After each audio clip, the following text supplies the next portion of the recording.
Каналыма қош келдіңіздер. Бүгін біздер салат, корей халқының салатын дайындаймыз. Оған бірінші морковьті теркадан өткіземіз. Жіңішкелеп, содан кейін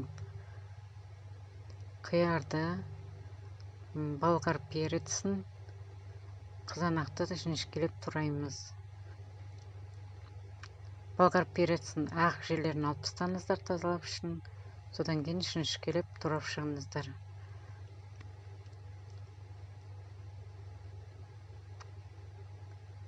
Содан кейін қиярды тураймыз. Қиярды ұзыншалап екіге бөлесіздер. Содан кейін екіге бөлінгенді оны төртке тоже екіге бөліп, одан кейін төртке бөліп, ортасынан бір бөлесіздер. Сосын ұзынша қылып. Нені қызанақты да солай екіге бөліп, содан кейін оны да бөліп шығасыздар. Қызанақты да, қиярды да бәрін екіге бөліп, ұзынша қылып бөліп шығасыздар. Каналыма тіркелмеген болсаңыздар, каналыма тіркеліп қойыңыздар.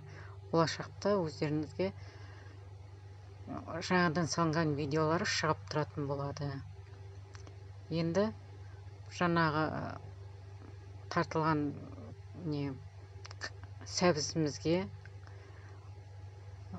қиярды, помидорды бәрін қосып, сосын оның өзінің приправасын, дәмдеуіштерін қосамыз.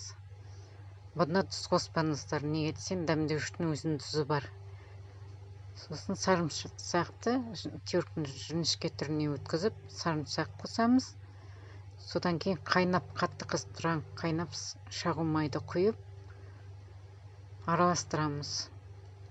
Әбден араластырып алғаннан кейін өзіміздің ас көк туралған ас көкті қосамыз, араластырып тәрелкелерімізге салып, керегінше әдемілеп қойсаңыздар болады.